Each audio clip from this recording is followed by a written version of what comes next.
Hello and welcome everyone. I want to welcome you to the September meeting of Pittsfield Green Drinks.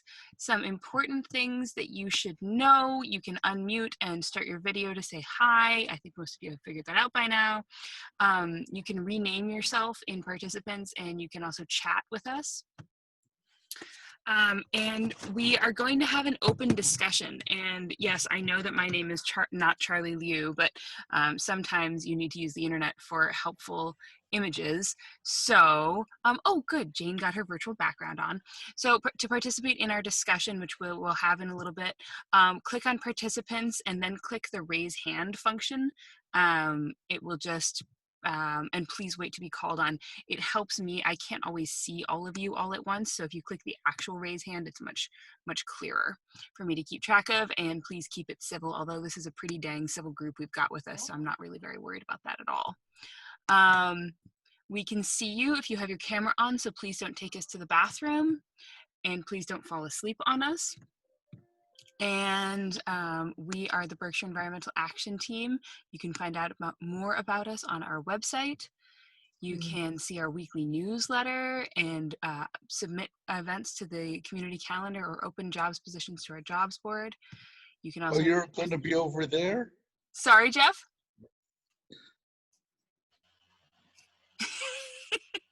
All right. If you are unmuted, we can hear you too. And you can look at the environmental monitor, which is major development projects which impact the environment, and public notices. You can find out what your neighbors are doing that might be impacting the environment. And so with no further ado, I would like to welcome you to tonight's program. This is a community conversation on the topic of stewarding our land and talking about our natural resources and a sustainable future for the Berkshires. If I wanted to ask a question, I would ask it over here, not in your thing. Sandra, we can hear you, my friend. There we go. Oh, and I should go back. Oh, wait, no, go back. And I'm going to turn off my share for just 1 second. And I would— Sorry. So I want to introduce myself. I'm Elizabeth Orenstein. I'm the Education and Outreach Coordinator for the Berkshire Environmental Action Team. I live in the hills of Sheffield. I have good cell service in my driveway. That's why I'm in my car. I'm so glad to see you all here. It is our September meeting. We're here to talk about how we can live well and care for our environment here in the Berkshires. Tonight, I'll have some help running the show from Aaliyah Del Molino, our Stewardship Manager, GIS Analyst, and Deputy Director of BEAT, and Jane Wynn, Executive Director of BEAT, erstwhile film and television producer. And to get the ball rolling, we thought we could briefly talk about what BEAT has been doing on this topic, and then open it up. No, it's not snow. Then we can open it up for a broader discussion. No, it's just a very light driveway outside my window. I live in near the Canaan line in Sheffield, and there are quarries near us. And so this is essentially marble dust on the driveways. Very shishy. So to get the ball rolling, let's go back here.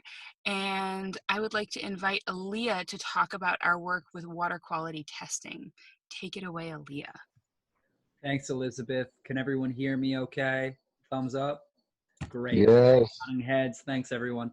So my name is Aaliyah Del Molino. I work for the Berkshire Environmental Action Team. I'm the Stewardship Manager, and for the past 4 years now, we have been working with Berkshire Community College, BCC, Housatonic Valley Association, and Hoorah to test a number of waterways throughout Berkshire County, both the Housatonic and the Hoosic watersheds, for a number of things, but in particular, some nasty bacteria, E. coli, which is a common indicator of sewage. So what we're really doing is we're looking for some poop entering into our rivers, our waterways, and beyond the very obvious rationale for why we do that, stopping it, it's also not so great for critters.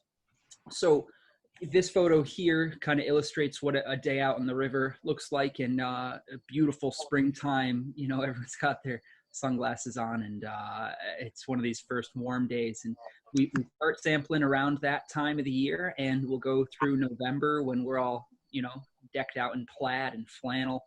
And throughout that time period, we'll sample just about every other week. Right now, we're doing surface water sampling, so looking and collecting water samples from the very top parts of these waterways. But we also in the past have looked at stormwater outfalls, so these are pipes that enter into the river, and sometimes are point source conveyances of sewage. So over the previous 4 years, we've found a number of nasty pipes conveying sewage into the river. Most recently, I guess it was 2 months ago now, we actually found a sewage pipe that was running over the top of the river with a crack in it, and there was raw sewage. It was a rather large pipe. I think it was something like 30-inch diameter pipe with a crack in it that was conveying sewage directly into the river. So found it, and we have a great working relationship at this point with the city of Pittsfield and their engineers. So they were hot on it, and they fixed that up in just a little while. But this is one example of us working to improve the environment for not just wildlife, but also recreational uses of the river. And I'm happy to talk more about it, but I think that gives you a general impression. And if anybody has any other specific questions, I'd be happy to answer later on in the presentation. Yeah, why didn't you call me when you started doing that? Jeff, you and Sandra have helped out on this project. Remember those pipes? I've got a photo of you and Sandra right by. Oh, I almost used that one. Anyways, it's a great photo, Jeff. You've helped out, but yeah, COVID has kind of changed things. We can talk about that too, Jeff. Thank you, Aaliyah. Next, I'd just like to. Next, I would like to briefly talk about our work doing urban tree planting and education. Jeff has also helped with this. For those of you who don't know, Jeff is like our A++ gold star beat volunteer, always game for just about anything. So in partnership with the Department of Conservation and Recreation, the Commonwealth of Massachusetts, and the city of Pittsfield, we have been participating for the last, Jane, is it 3 or 4 years now? I think it's almost 4, right? Started in 2016. Yep. Okay. So 4 years now on an urban tree planting and education program called Greening the Gateway Cities. Here you can see one of our hands-on pruning workshops that we did 2 Marches ago. This March was not possible to do public events. And basically the idea is to increase canopy cover and lower energy usage, also lower crime rates, lower severe medical incidents such as heart disease or heart attacks and strokes, make streets safer, make communities happier, literally raise test scores, and raise home values. So urban trees do all of those things, actually just trees around neighborhoods do all of those things, trees around houses do all of those things, but specifically in social justice and environmental justice neighborhoods in Pittsfield, the idea is to plant more trees. If you can increase the canopy cover by an acre, you lower energy bills by 1% in an urban area, which is a pretty clean metric. And if you can, over the course of the last 4 years, we have helped get over 2,500 trees planted in Pittsfield. So that's a pretty exciting thing, and we're excited to this initial funding has come to an end, and we're working with our partners at the Downtown Pittsfield Inc. Organization, which is sort of like Pittsfield's Chamber of Commerce, to continue support for the city and for the Department of Conservation and Recreation to keep these things going. And some of Beat's work has been to help put on workshops like this, to put out the Tree of the Month, which I've been producing for the last year and a bit, or maybe it's 2 years and a bit. And thanks, Jeff. And to produce, in this time of COVID, to produce ways that can help people get out into the woods and interact with the trees around them in meaningful and interesting ways. So if you go to our homepage, you can click on Forest Foray, and there are 3 different levels of, they're sort of scavenger hunts or like guided meditations for the woods that are applicable for basically any age. Use common sense when going into the woods. And I think, Jane, did I forget anything about tree planting? I think you covered. No, I just realized I forgot. Looking at Aaliyah's face, urban trees also mitigate stormwater runoff, and act as huge, amazing filters. Whoops. Um, so, an important Much thing to like say a about tree. tree blur. And I'd like to turn it over to Jane now to talk about carbon emissions. I gave Jane the most cheerful slide. Well, they Well, also do carbon capture. Oh, and that's trees true. also do carbon capture. Thank you, Jeff. I forgot a lot of important points. Trees are good. Some of the other work we've been doing is on reducing carbon emissions, and that's taken sort of two sides of it. One is trying to reduce fossil fuel use and trying to stop the expansion of fossil fuel infrastructure. So we were instrumental in getting started the fight against the Northeast Energy Direct Pipeline. And I want to thank you to, I think, almost everyone who's on this for being a part of really working to stop that pipeline.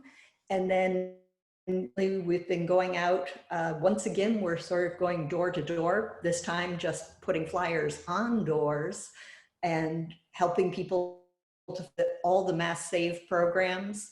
And right now there are special incentives. So we're trying to really get the word out by September 30th, because you can save on insulation and weatherization in certain areas, so that we want to get it so that people are saving money, saving and reducing carbon emissions.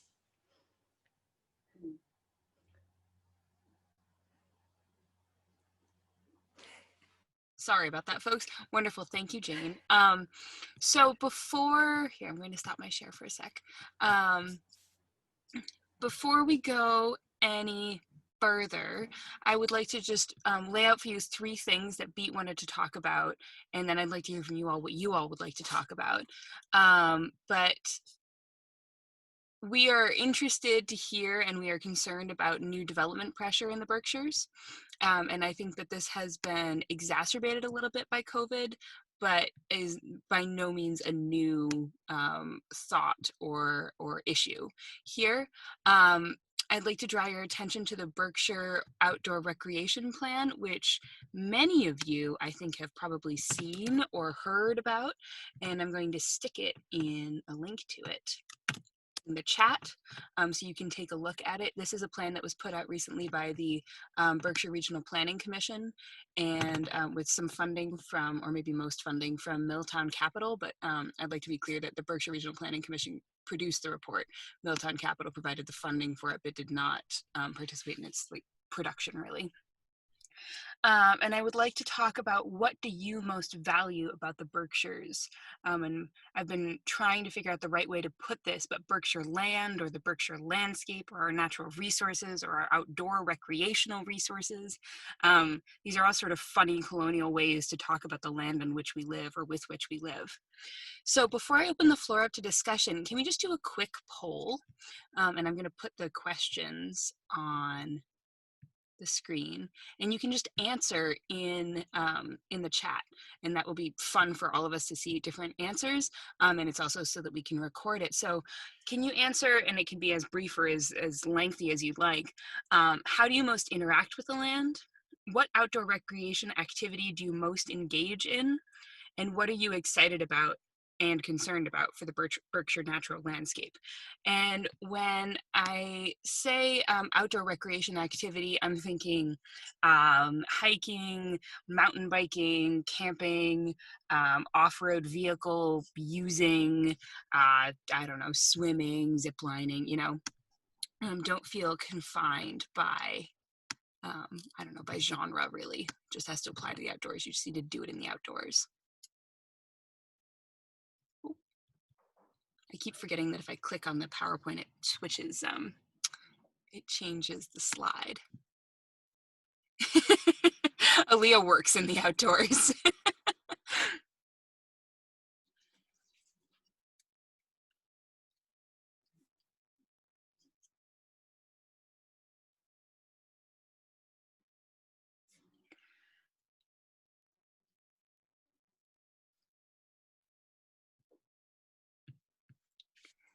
And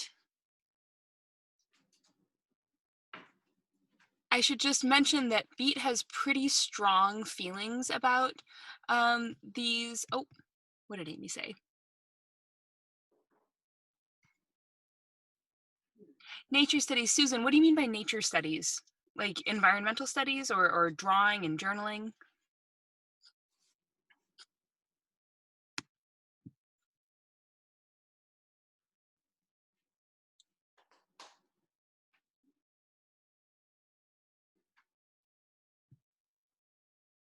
Oh, interesting. Vernal pool studies. Okay.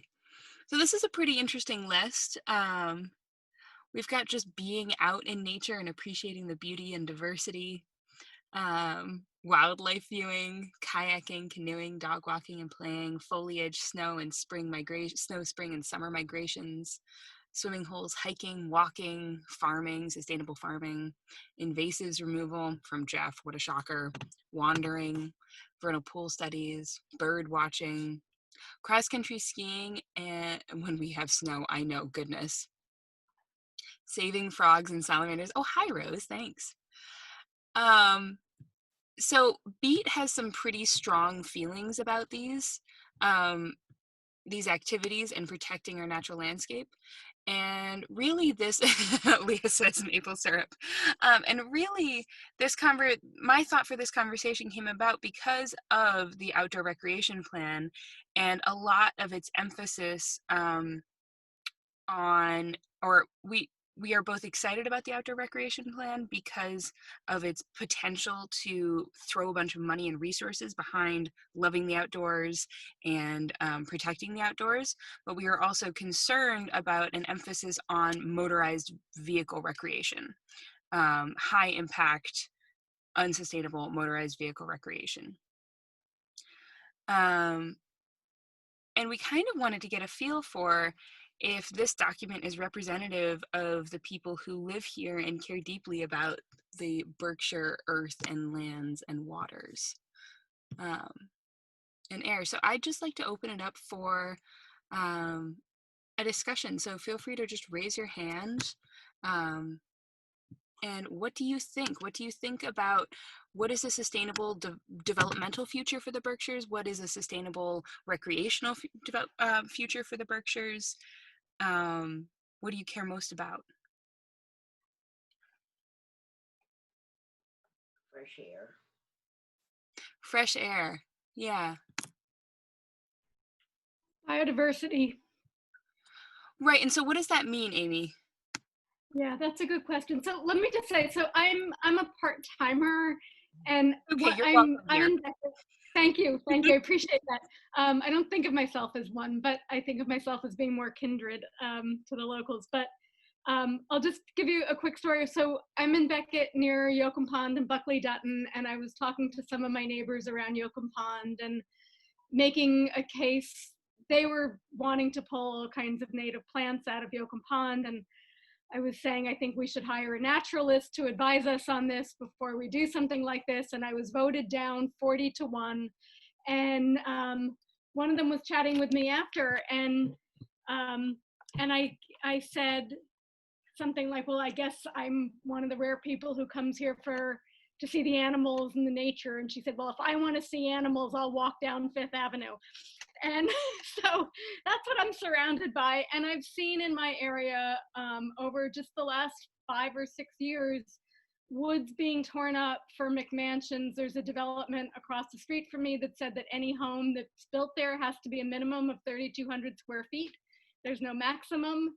And you know, people leave their lights on all night. There's another house where the trees are uplit. There's somebody else who's a part-timer who leaves their bug zapper on all the time. And I think that these are people who just don't know. I don't think they're intentionally doing things to harm the environment. But boy, we have a lot of education to do, and I don't know if we have the resources to really educate all these people who want their big homes and their uplighting and their bright lights and everything else. And their pesticides, because they build next to a lake or wetlands and then they realize they don't like mosquitoes. Mm-hmm. Mm-hmm. This is something that I've been thinking a lot about. I do gardening extremely part-time in the summers, and I I'm a like compulsive barefoot person. But I've stopped being barefoot on a lot of properties because they are often sprayed for mosquitoes. I don't know. What does anyone else think about this? This sort of enamoration with the Berkshires, right? It's so beautiful. I want to be here. Those of us who live here full time or part time, right? Most of the reason we're still here is because it's so beautiful. We want to be here. We love it here. But also, oh God, please don't get too close to me.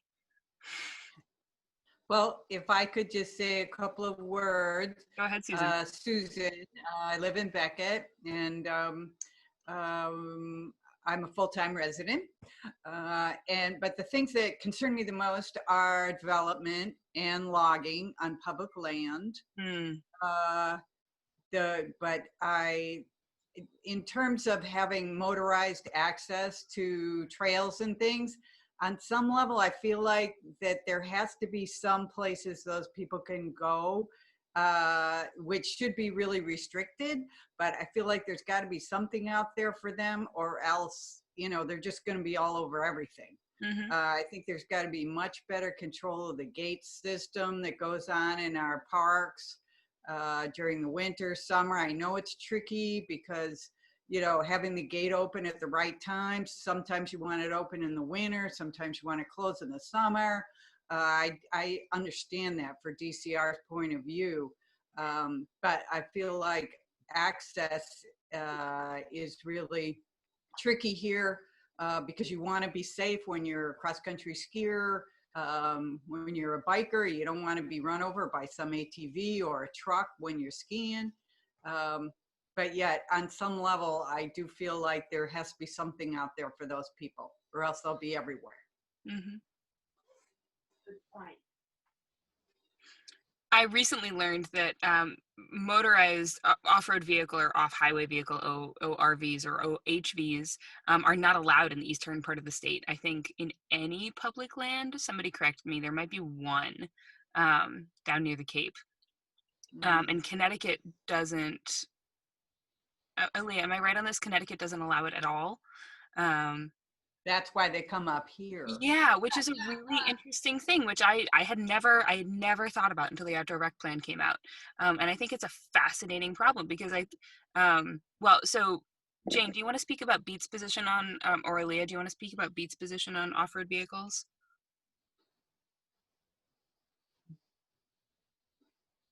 Oh, Aaliyah, you're not jumping in here. I think we have been at many of the meetings with different trail users, and our position has been pretty consistently that off-road vehicles are pretty incompatible with nature. And I think, at least in the past, we have pretty much said that we would like to see them banned. They can on private land, buy their own land to create their trails, and then they have to maintain them. The state does not have the money to even begin to maintain its current trails or its campgrounds, and it's foolish to have polluting vehicles traveling on our trails that are causing environmental damage, polluting the air. And I think we have said we would go for an all-out ban. Having to work with others and compromise. Actually, I guess we haven't compromised. The compromise has been that they would have their own specific trails, and we asked more and more that they be ones that could be maintained, that didn't cause massive erosion, that they be actually enforced to keep them from running through lands and waterways, which basically is illegal for them to do, but they do it anyway. So we've had adversarial relationship with the motorized vehicle community. Sum it up. Aaliyah, do you have anything to add? No, I think Jane summed it up really nicely. You know, if I could add anything, it would be that, you know, not only are these things really destructive to our hiking trails that we really value and, you know, destroy a lot of the scenic aesthetic beauty that we have out here, and not to mention the soundscape ecology that we have. They also generally speaking, are pretty solid vectors of spreading invasive species along our trails, which is a huge issue that we have out here in the Berkshires. But otherwise, yeah, I think Jane nailed it. I mean, from a professional and a personal point of view, I despise them. I think we have enough roadways, to be honest, and don't want them in our woods. There's enough fossil fuel use on our regular roads. In my neighborhood, we're all full-timers up here, well, mostly full-timers. And there are a couple of folks down the way that have ATVs that they drive up and down the road. It's really noisy. They go over a farmer's land. I think they have permission because he also allows permission for hunting. And there are ATVs that come with hunters as well, usually loaded with large gun mounts and everything. And they get pretty large. So it is intrusive. And I think public lands should remain public lands and not be intruded on. I'll take them on the street rather than off in the forest. I'm curious what folks feel like the COVID circumstances have changed how you interact with the woods, or I think of the woods because I live in the woods, how you think of interacting with the outdoors, and what do you think is the development potential in the Berkshires given new circumstances? Have you seen more people on the trails? Have you seen more litter? Is this making you happy and excited? Is it making you concerned? Feel free to just join in. I'm happy to see more people in the out of doors, for sure. And most of the people I see seem to be very respectful and happy to be outdoors. So on a general level, I'm happy to see more people out there because maybe they care more about the environment if they're out there. I haven't seen much litter, actually, surprisingly, from the numbers. Jane had brought this up, but we're all wondering if this is a Pittsfield specific issue. Oh, I'm seeing it where I've been seeing a lot more litter over the years. I go for a lot of walks around my neighborhood and I always carry a bag, or when I try to remember to carry a bag. And around Buckley Dunton, the litter over the past 5 years has gotten so bad. And now on top of that, I'm seeing a lot of masks and gloves littered around there. Oh, yeah. As well as like the dirty diapers and everything else that had been creeping up the last couple of years. But I would definitely say, there's been an increase over the years, and there's been an increase on top of that with COVID. There hasn't been a notable uptick in trash up along the roads. I live on a very wooded dirt road in Covington, so it's the place where people come when they want to get away. We get a lot of dog walkers from out of town. We get a lot of second homers are moving into the area more full time as well. And we've seen an increase in them and family members that we haven't seen before. So there's a lot more foot traffic and traffic on our road than there used to be, but we're not seeing more trash. It's the same usual beer cans now and then, and that's about it. I've been experiencing, so I live right on the border of New Marlborough, and I've been experiencing people just walking in the middle of the quiet country roads that are very bendy. And this is, it's a personal pet peeve of mine, but it's also a safety factor, right? This is not a sidewalk. Walking in the middle is not safe. That and unleashed dogs. They think that there are leash laws in town that if you can't readily control your dog and keep them with you, they're supposed to be on a leash. And we have free range chickens, and nobody knows that their dog loves chickens because they've never seen chickens before until they're chasing ours around the yard. So there is a bit of nuisance in increased interaction that way. And I will add, I'm a street walker, and I have a neighbor that I walk with, and the dirt roads in particular, and they're not highly trafficked around us, but there is traffic, but it's a really easy way to stay socially distant and walk together in a way that you can't on the trail. Yes, amen to that. Yeah, each on either side of the road, and you can have a very civil walk. And I know the Springside Park cleanup earlier this summer. They found a lot less trash than normal. Yes, so maybe maybe it's both a Pittsfield specific problem and a lot more people living in the park, more people taking care of the park.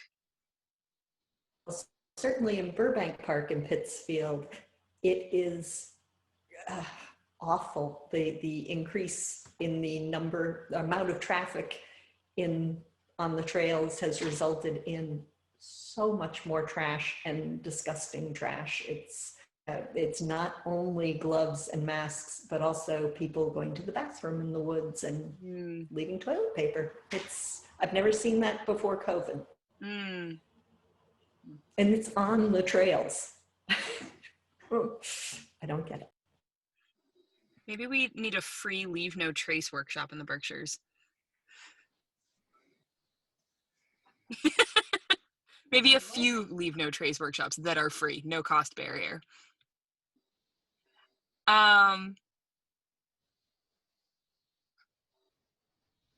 I'm interested to hear what you all think about development potential in the Berkshires, development potential both around recreational amenities or activities or, I don't know, opportunities, and also actual, structural development, developing structures. How do you feel about either building more trails or expanding existing amenities? How do you feel about new construction versus rehabbing existing construction? My first thought is, we moved out here for the dark skies. Mm. Cummington is the darkest corner of New England. And if you get a lot of facilities that have lighting, you're taking away sky view, night sky view. Mm-hmm.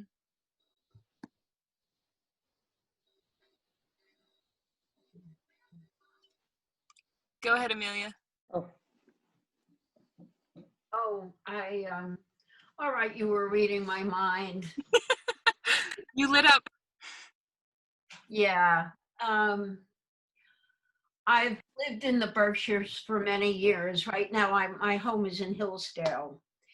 And I love my home. I'm right on 23, but they have street lights. I have a street light right in front of my house. I don't need lights on at night. Then they have these crossing signs that are garish yellow. I don't know who was thinking about these things, but they didn't really think it through. So the cutie little town is really just very garish. Mm-hmm. And, but they're coming up here anyway, and they're doing the rail trails, and they're opening bars and restaurants, and I don't know how thoughtful they are. I haven't noticed an enormous amount of trash. From the traffic light going west, people like throw out a cigarette or throw out their garbage. Mm-hmm. So it's an empty lot that has stuff littered in it, but and it's distressing. Excuse me. I also go over the Oxbow often, and yes, there are bicycle riders and there are walkers, and I'm grateful that they're doing that, except when and you've got the same thing, those windy curves where you can see them waiting for you, and how scary that is when, oops, there's somebody almost under my car tires. Mm-hmm. Mm-hmm. The other day, there was two women and a baby carriage, and she was right far out in the middle of the street with the baby carriage in my lane. So I had to stop and go over to the other lane, which can endanger me. Mm-hmm. And she wasn't getting it. She thought she had every right to just expand over the road without concern for anyone else. And that kind of bothered me, that her baby could be under my car in no time, if I wasn't as vigilant as I am. And she didn't get it. She didn't get it. So some people need a little more education than they have. So that brings me to my next question. I mean, so we are very much the choir here right now tonight. And I'm curious what we think. I mean, I'm particularly interested in, okay, like if we're going to put money into outdoor recreation, the Berkshire Outdoor Recreation Plan is by no means somebody's going to pick this up and all of this is going to happen right now. It is a set of recommendations for if you want to do X, Y, or Z, you should take this stuff into account. But I mean, that being said, it very much could, it could be put into action. Oh, I'm sorry, Peggy. I missed you. Peggy, did you have something to say?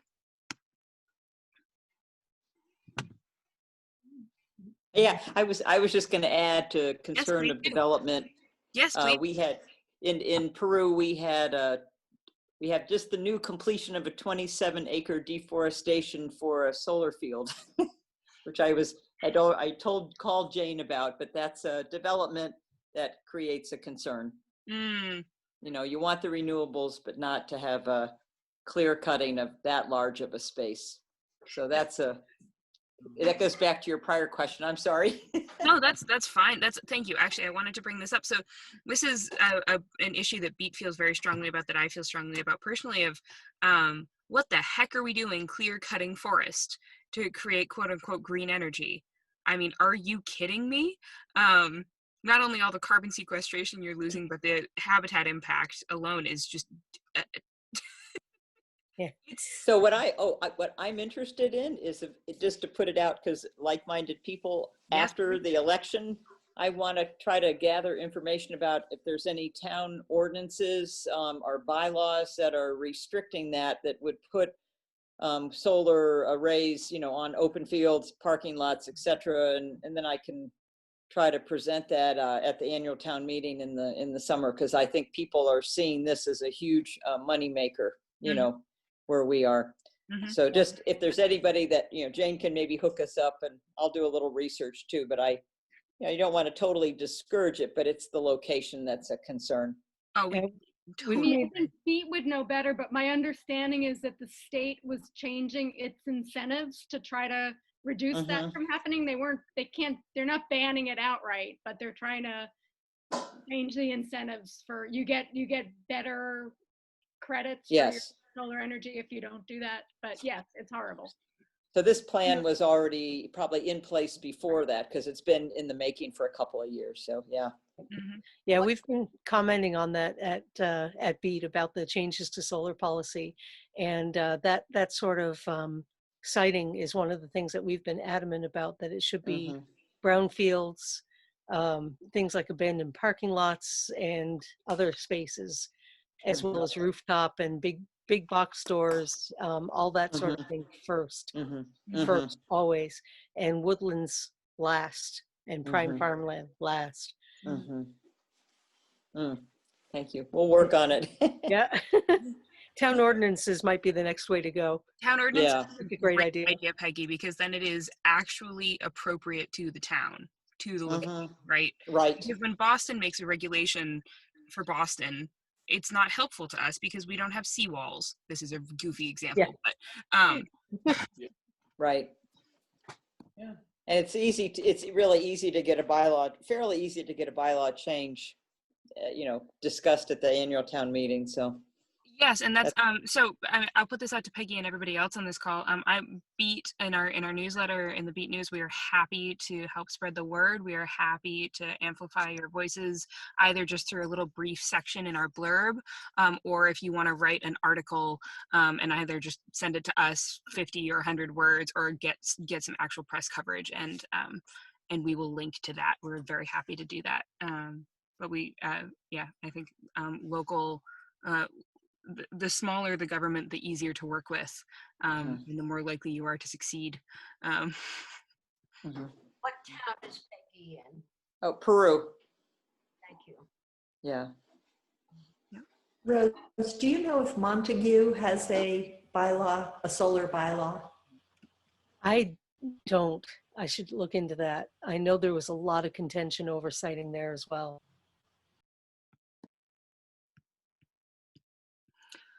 Into it for Hillsdale. All right. Well, I don't want to keep us all past productive conversation time. So I'd like to invite any last thoughts specifically about development, about developing existing resources, about increasing trailhead sizes, or a centralized inventory of trails and different like uses and amenities. Do you think there should be different trails for mountain bike users?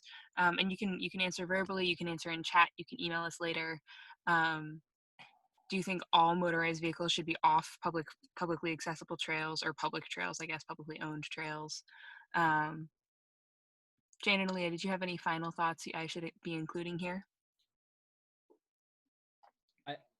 I have one. Yes. And that's that I think that there is a fairly good representation of trails for most users in the Berkshires, except perhaps trails for folks with limited mobility. Mm-hmm.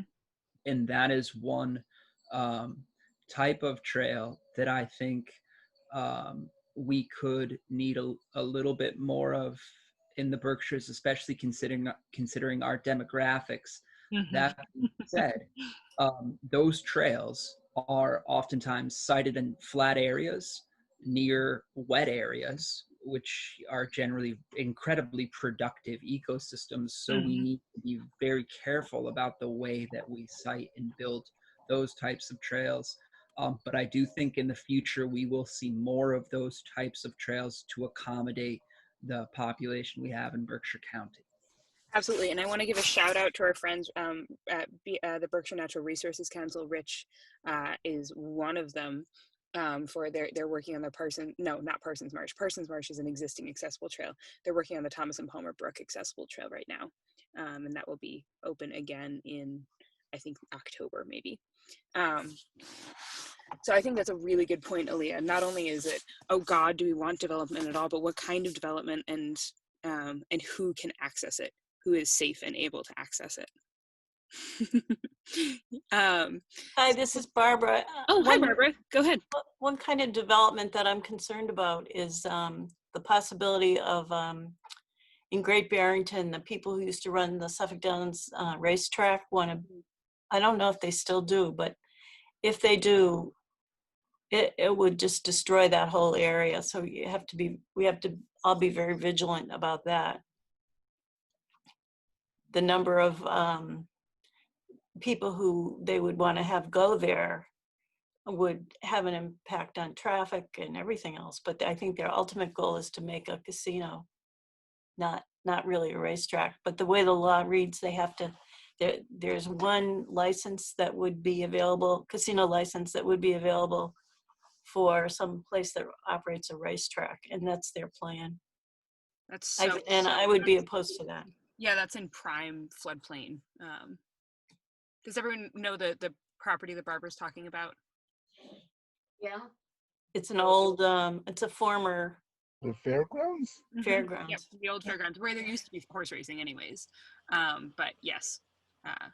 It's virtually all floodplain. Absolutely. Yeah. Ought to be turned into some natural area that can accommodate flooding as we get more intense storms. Amy has asked, could BEAT be a repository for various environmental bylaws, dark skies, solar, pesticides, wetlands, etc.? I think absolutely. I think we can have that on our website. I would say I can't be responsible for finding them all, but I can totally be responsible for making a web page and updating it as if you all send them to me. And I think it's a great ask, and I will put it in our newsletter maybe tomorrow, maybe next week, and ask for people to send them to us. But I think this is a fascinating thing. And in the way that the what used to be known as the Toxics Action Center and is now Community Action Works, has been working with the Northeast Organic Farmers Association on reducing pesticide use in communities. You all can be, you all and, everyone can be involved in having your town bylaws function for you and steward the environment in a way that is responsible and sustainable.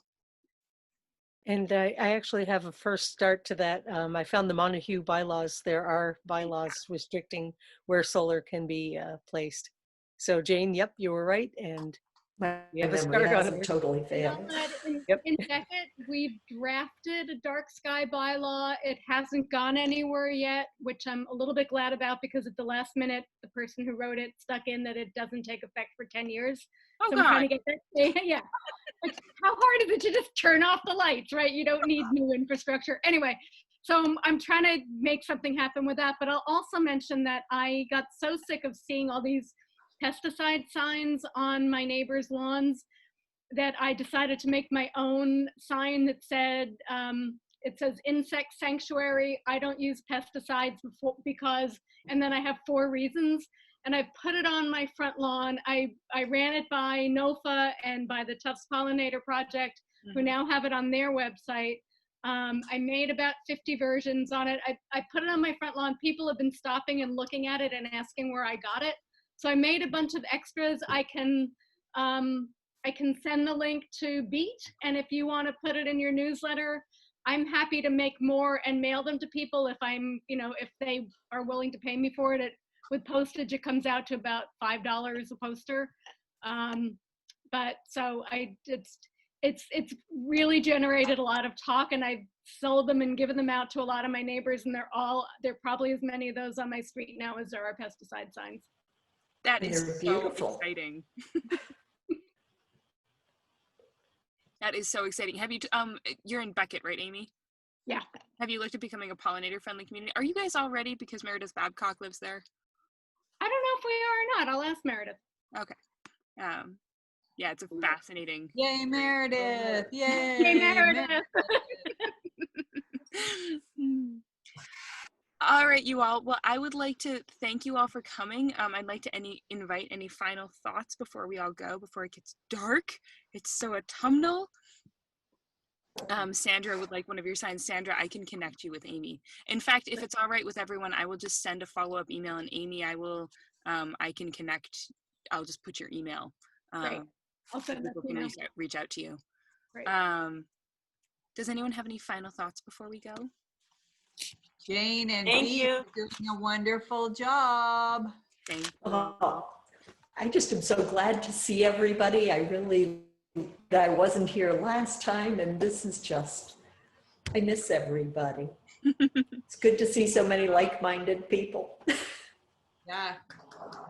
I know this is an unconventional green drinks format, but I thought we'd give it a try. I welcome your feedback about it, really.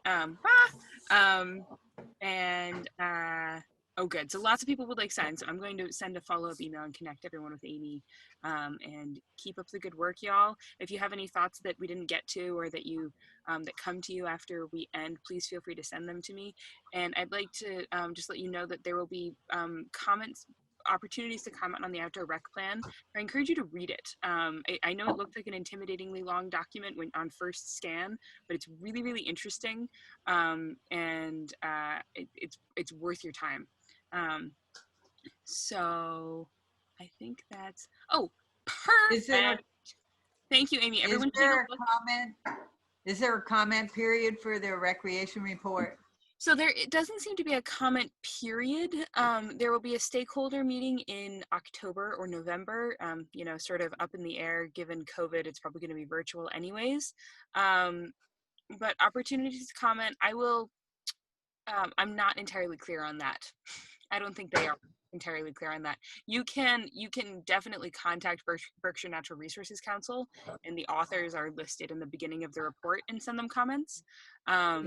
But Berkshire Regional Planning Commission. I'm sorry, oh yes.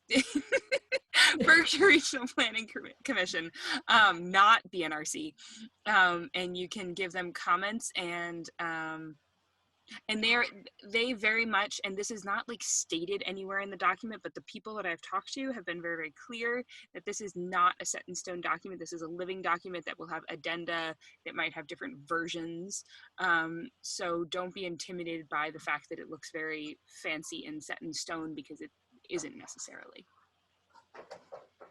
Can I just add one thing on that? I think the motorized vehicle groups do a very good job of getting their people out to all these planning meetings and really making sure their voices are, in my opinion, disproportionately heard. So the more commenting we can do, the better. Yeah, I would agree about that. absolutely. I would agree about that. All right, y'all. Thank you so much. I invite you to join us next time on October 20th. We will have a wonderful, as yet to be announced topic and, oh boy, and speaker. And have a good night, y'all. Stay warm. It's chilly out there.